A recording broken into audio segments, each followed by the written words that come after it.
नमस्कार दोस्तों, मेरा नाम शिवम है। मैं आपका अपने YouTube चैनल ए एजुकेशन पर स्वागत करता हूं।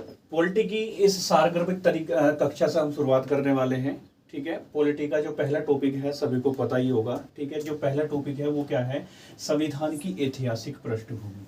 ठीक है, पहला टॉपिक है हमारा संविधान की ऐतिहासिक पृष्ठभूमि। और जब हम ऐतिहासिक पृष्ठभूमि को लेकर बात करेंगे तो हमें देखना पड़ेगा कि जो भारतीय संविधान है वो 26 जनवरी 1950 को उसका बैकग्राउंड कहां से आया। ठीक है, तो ये सब चीजें हमें कहां से पता चलेगा? ऐतिहासिक पृष्ठभूमि। और संविधान का पहला टॉपिक भी हमारा यही है। ठीक है, तो ऐतिहासिक पृष्ठभूमि का मतलब क्या है? हिस्टोरिकल पृष्ठभूमि का मतलब क्या है? बैकग्राउंड। ठीक है, बैकग्राउंड का मतलब चीजें कहां से बनना शुरू हुई। ठीक है, तो वही यहाँ पे जो बैकग्राउंड है किसका है? वो भारतीय संविधान का इतिहास बैकग्राउंड है। ठीक है, कि जो भारतीय संविधान बना है ये किस आधार पर बना। ठीक है, लेकिन क्या होगा, इससे पहले हम कुछ बेसिक चीजों को जानने के प्रयास करेंगे कि जो संविधान की 9 दिसंबर 1946 को संविधान सभा की जो फर्स्ट बैठक हुई, तो इससे पहले के प्रयास क्या कर रहे हैं। ठीक है, तो ये हम देखना है। तो मैं एक बात बताऊं यहां से, तो क्या हुआ 31 दिसंबर 1600 ईस्वी। ठीक है, जब हम 31 दिसंबर 1600 ईस्वी की बात करें तो 31 दिसंबर 1600 ईस्वी को क्या हुआ था? ब्रिटेन में एक कंपनी को अधिकार दिया गया था महारानी एलिजाबेथ के द्वारा। और इस कंपनी को किस नाम से जाना गया? EIC, ईस्ट इंडिया कंपनी के नाम से, या ईस्ट इंडिया कंपनी के नाम से जाना गया। ठीक है, और इससे पूर्वी एशियाई देशों के साथ ट्रेड व्यापार करने की अनुमति दे दी गई कि भैया जाओ और जाकर पूर्वी एशियाई देशों के साथ व्यापार करो। ठीक है, लेकिन यहां पर दो चीजें बोली गई कि जो व्यापार करेगी वो कौन करेगी? ईस्ट इंडिया कंपनी करेगी। ठीक है, लेकिन जो व्यापार होगा वो किसके नाम से होगा? ब्रिटिश सरकार के नाम से होगा। ठीक है, और यहां पे कंपनी को यदि व्यापार करने के लिए या शासन प्रशासन करने के लिए यदि पैसे की आवश्यकता होगी, किसी अस्त्र शस्त्र की आवश्यकता होगी, तो उसका सबका इंतजाम कौन करेगी? ब्रिटिश सरकार करेगी। ठीक है, तो इसी को आधार मानते हुए यहां पे क्या हुआ, जब हम बात करें तो 1770 के आते। ठीक है, क्योंकि इससे पहले हमने देखा कि 1757 में एक युद्ध हुआ, और 1757 का जो युद्ध था उसे किस नाम से जाना गया? बैटल ऑफ प्लासी के नाम से। ठीक है, अब बैटल ऑफ प्लासी के बाद सेकंड युद्ध, और इस युद्ध को ही भारत में क्या माना जाता है? अंग्रेजों का प्रशासनिक मामलों में हस्तक्षेप। ठीक है, लेकिन फिर क्या हुआ? इसके कुछ दिन बाद 1764 में एक युद्ध और हुआ जिसे बोला गया बक्सर का युद्ध। ठीक है, और इस बक्सर के युद्ध के बाद क्या हुआ? 1765 में एक संधि हुई, और ये संधि कौन सी थी? इलाहाबाद की संधि। एग्जाम में तुम्हारे लिए काम का है कि इलाहाबाद की संधि कब हुई, तो कब हुई? 1765 में। ठीक है, और इस इलाहाबाद की संधि के तहत क्या हुआ? ब्रिटिश सरकार को या ईस्ट इंडिया कंपनी को भारत में, या मैं बात करूं तो कलकत्ता में राजस्व वसूलने का अधिकार दे दिया गया सालम सेकंड ने। ठीक है, अब यहां पे राजस्व वसूलने का अधिकार दे दिया गया, और साथ ही साथ यहां पे क्या दे दिया कि व्यापार में छूट प्रदान कर दी कि ईस्ट इंडिया चाहे जैसे मर्जी व्यापार कर सकती है। ठीक है, अब तक क्या था? मैंने बताया कि 31 दिसंबर 1600 ईस्वी को जब महारानी एलिजाबेथ ने जब अधिकार दिया था, तो किसको दिया था? ईस्ट इंडिया कंपनी को दिया था। ठीक है, लेकिन जब 1765 में यह संधि हुई, तो यहां पे क्या हुआ कि अब कंपनी का जो प्रत्येक व्यक्ति होगा, जो व्यापारी होगा, वो भी क्या कर सकता है? स्वयं से व्यापार कर सकता है। ठीक है, अब यही आधार बना, और इसी के आधार पे क्या हुआ? ईस्ट इंडिया कंपनी में भ्रष्टाचार की स्थिति। ठीक है, अब इस प्रकार के भ्रष्टाचार से कैसे निपटा जाए, किस प्रकार से रोका जाए, इसे कैसे समाप्त होगा भ्रष्टाचार। ठीक है, तो अब इसी को ध्यान में रखते हुए क्या हुआ? ब्रिटिश सरकार के द्वारा कुछ कानूनों की स्थापना की गई, कुछ कानून बनाए गए, और जो कानून थे उन्हीं को किस नाम से जाना जाता है? ऐतिहासिक पृष्ठभूमि के नाम से। और जो पहला कानून ब्रिटिश सरकार ने बनाया वो कौन सा था? 1773 का रेगुलेटिंग एक्ट। 1773 का रेगुलेटिंग एक्ट। तो क्या क्वेश्चन बनेगा तुम्हारे एग्जाम का कि रेगुलेटिंग एक्ट कब आया था? तो कब आया बच्चों? 1773 में। 1773 में रेगुलेटिंग एक्ट आया। ठीक है, इसके बाद इसमें कुछ कमियां थी, इसकी कमियों को दूर करने के लिए क्या हुआ? 1784 में जो सेकंड एक्ट आया, इसे किस नाम से जाना गया? पिट्स इंडिया एक्ट के नाम से जाना गया। किस नाम से जाना गया? Pitt's India act. ठीक है, अब पिट्स अंग्रेज के द्वारा इसको सेट किया गया था, इसलिए इसका नाम क्या पड़ा? पिट्स इंडिया एक्ट पड़ा। ठीक है, लेकिन फिर इसमें कुछ कमियां, तो इसमें सुधार करने के लिए फिर एक कानून लाए, और कब आया? 1793। और 1793 का जो एक्ट था ये क्या बोला गया? Charter act. क्या बोला गया? Charter act. ठीक है, अब इसके फिर 20 वर्ष बाद फिर एक एक्ट आए, और एक एक्ट कब आया? ये 1813 का चार्टर एक्ट। 1813 का चार्टर एक्ट। ठीक है, हो गया 1813। ठीक है। लेकिन फिर इसमें कुछ कमियां और ब्रिटिश सरकार ने फिर ईस्ट इंडिया कंपनी को कुछ अनुमति दी और इनका क्या हुआ, फिर एक्ट लेकर आई ये, और ये कब आया 1833 का चार्टर एक्ट। ठीक है। इसके बाद नेक्स्ट फिर 20 वर्ष बाद फिर कंपनी एक एक्ट लेकर आई और ये कौन सा था, 1853 का चार्टर एक्ट, 1853 का चार्टर एक्ट। ठीक है। लेकिन हमें पता होना चाहिए कि क्या हुआ 1857 में 1857 की क्रांति हुई। ठीक है। और इस क्रांति के बाद अब क्या हुआ, यहाँ पे ईस्ट इंडिया कंपनी के शासन को समाप्त कर दिया जाएगा। ठीक है। अब इसकी जो घोषणा हुई यहाँ पे हुई 1 नवंबर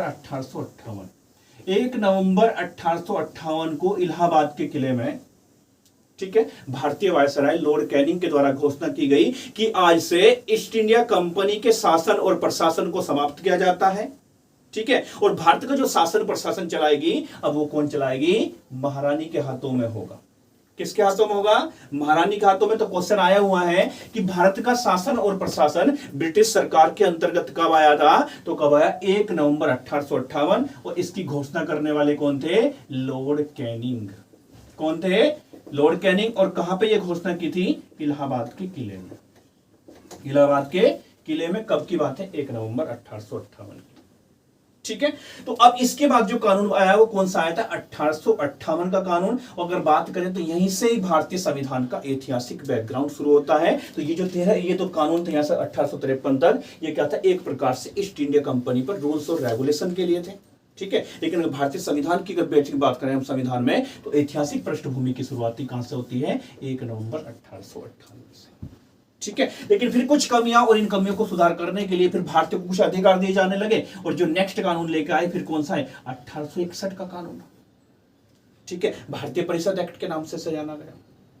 ठीक है। लेकिन इसकी कमियों को सुधार करने के लिए फिर कुछ भारतीयों को अधिकार दिए और फिर कौन सा था, 1892 का कानून। और इसको क्या बोला गया, भारत सरकार अधिनियम। ठीक है, हो गया। इसके बाद फिर नेक्स्ट इसके बाद 1909 में फिर कानून आया और इसको किस नाम से जाना गया, पार्लियामेंटो सुधार के नाम से भी जाना गया। ठीक है, या भारत सरकार अधिनियम के नाम से भी जाना गया 1809 के कानून को, 1909 के कानून को, सॉरी। ठीक है, हो गया। इसके बाद फिर इसमें कुछ परिवर्तन हुआ और 1919 में फिर एक कानून आया और ये भी क्या बोला गया, भारत शासन अधिनियम। ठीक है, इसके तहत भारत में कुछ काम हुए जो इस शासन प्रणाली की शुरुआत कर दी। ठीक है, फिर नेक्स्ट कानून 1935 का कानून। ठीक है, और 1935 के कानून की यदि बात करें तो भारतीय संविधान का लगभग 71% पार्ट किसका है, जो स्रोत लिया गया है 1935 के अधिनियम से। अपने आप में काम का क्वेश्चन है। क्वेश्चन बनेगा कि भारतीय संविधान का सबसे बिगेस्ट स्रोत क्या है, तो 1935 का भारत सरकार अधिनियम। ठीक है, और नेक्स्ट कानून की जब हम बात करेंगे तो 1947 और 1947 में क्या हुआ, भारतीय स्वतंत्रता अधिनियम। और इसी के आधार पर क्या हुआ, 3 जून 1947 लॉर्ड माउंटबेटन की योजना, और लॉर्ड माउंटबेटन की योजना के आधार पर क्या हुआ, 14 अगस्त 1947 को भारत आजाद कर दिया गया। ठीक है, और सबको पता ही 26 जनवरी 1950 को भारतीय संविधान की पृष्ठभूमि बनकर तैयार हुई, मतलब संविधान को लागू कर दिया गया। ठीक है, तो यदि हम बात करें यहाँ पे तो ऐतिहासिक पृष्ठभूमि में कुल कितने कानून हमने देखे, 13 कानून। क्या क्वेश्चन बनेगा, तो अपने आप में जो काम का है 1773 का रेगुलेटिंग एक्ट। ठीक है, तो यहां से हम शुरू करने वाले हैं कि 1773 के रेगुलेटिंग एक्ट के तहत किस प्रकार के कार्य किए थे। लेकिन एक चीज ध्यान रखेंगे कि जो रेगुलेटिंग एक्ट आया था केवल किसके लिए था, ईस्ट इंडिया कंपनी पर रूल्स और रेगुलेशन स्थापित करने के लिए। इतना क्लियर हो गया, वो चले आगे। ठीक है, तो पहले जो टॉपिक है यहां से हमारा वो क्या है, 1773 का रेगुलेटिंग एक्ट। 1773 का रेगुलेटिंग एक्ट। ठीक है, तो इस रेगुलेटिंग एक्ट के तहत क्या कार्य हुए, तो ये क्वेश्चन हमारे लिए काम का है। क्वेश्चन बनेगा कि किस प्रकार से कार्य किए गए थे। तो सबसे पहला 1773 के रेगुलेटिंग एक्ट की मैं बात करूं तो इसके तहत क्या कार्य हुए, रेगुलेटिंग एक्ट। ठीक है, एक्ट मतलब कानून हो गया। तो सबसे पहले इसमें क्या कार्य हुआ, जो इसका पहला कार्य है, भारत में, और भारत का मतलब कलकत्ता में एक सुप्रीम कोर्ट की स्थापना की गई। किसकी स्थापना की गई बच्चों, सुप्रीम कोर्ट की स्थापना की गई। तो क्वेश्चन क्या बनेगा कि भारत में बनने वाला पहला सुप्रीम कोर्ट कब स्थापित किया गया था, 1773 के रेगुलेटिंग एक्ट के द्वारा। ठीक है, लेकिन ये लागू कब से हुआ, ये क्वेश्चन काम का है, तो कब से लागू हुआ, 1774 से। याद रखना, अगर क्वेश्चन किस एक्ट के तहत, 1773 का रेगुलेटिंग एक्ट।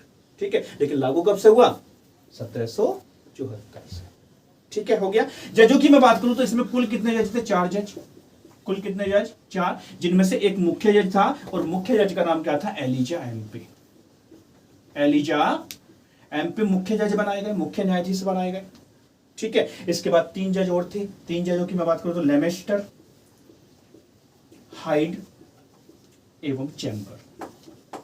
लेमेस्टर, हाइड और चैम्बर, ये 3 अन्य जज थे। ठीक है, एक बार क्वेश्चन पूछा जा चुका है कि 1773 के रेगुलेटिंग एक्ट के तहत जो कलकत्ता में सुप्रीम कोर्ट की स्थापना हुई थी उसके पहले मुख्य जज कौन थे? तो एलिजा एमपी।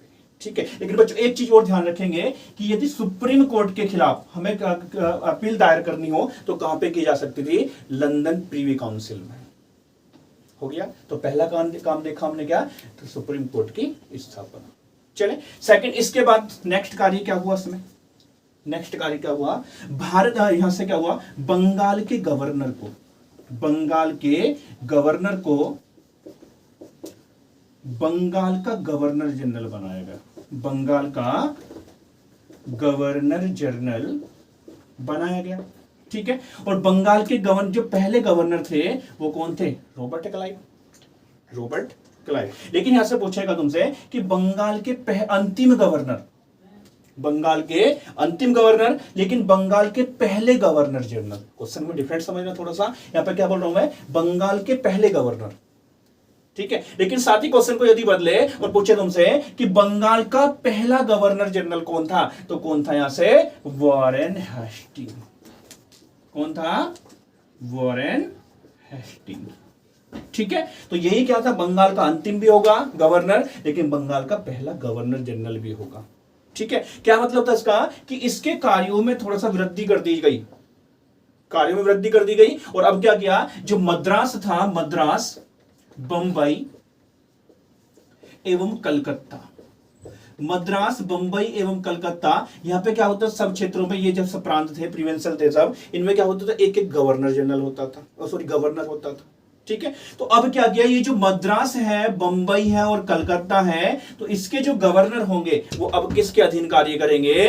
बंगाल के गवर्नर जनरल के अधीन। ठीक है, तो 2 कार्य देखे हमने। सबसे पहले क्या? सुप्रीम कोर्ट की स्थापना की गई, और सेकंड कार्य क्या था? यहां पे बंगाल के गवर्नर को बंगाल का ही क्या बना दिया गया? गवर्नर जनरल बना दिया गया। ठीक, इतना पॉइंट क्लियर हो गया। ठीक है, तो इसी के साथ हम अपनी कक्षा को विराम देंगे। ठीक है, अगर कोई समस्या है तो थोड़ा सा कमेंट करके बता सकते हैं। ठीक है, चलो नमस्कार, बाय।